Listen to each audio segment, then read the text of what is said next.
So life became interesting for me as a philosopher. I really just loved it. I don't know how else to describe it. And when I began to teach philosophy in Florida, I really tried to convey to people a sense of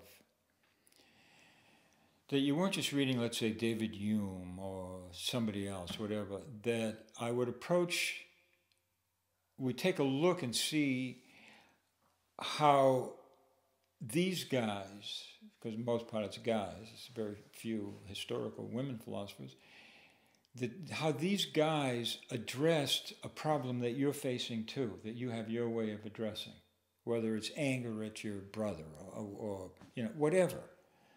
You're dealing with life. These guys were dealing with life. It looks like they were doing something else, but they're not. They're dealing in their way as philosophers with what you're dealing with, and let's look at it from that point of view. And so they began to see how a philosopher looks at stuff, and unfortunately a lot of stuff that's written is so depersonalized and abstract that you never find yourself in it. Find your life and what you're dealing with your girlfriend or your boyfriend if you're in college and first time meeting those things. It's like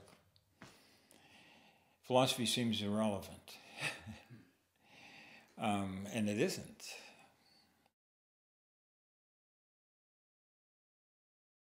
But really what this moment is about isn't about videoing it now for somebody else to see, because if what you're videoing isn't honest, what the hell's the sense of worth?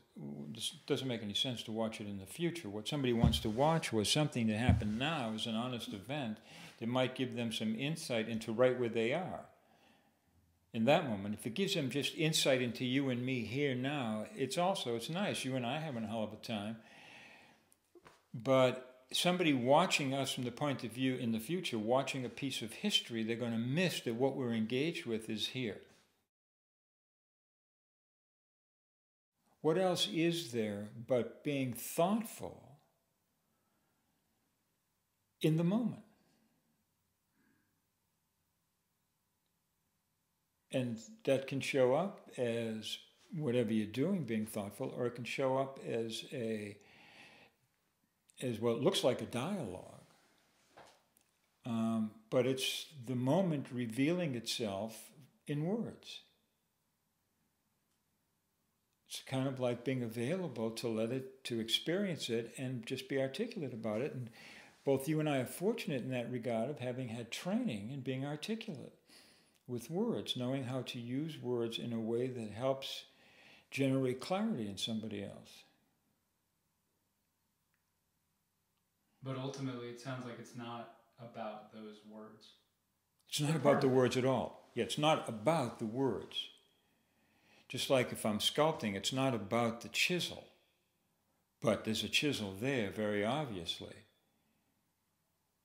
And the words, I think, are very much like the chisel. The words help us refine and give structure to what we're saying. This is a divine dimension, a divine place. The presence is here. You don't do something, you don't meditate to get somewhere else. It's not another activity like eating. That the very act of living is a philosophical act, not conceptual.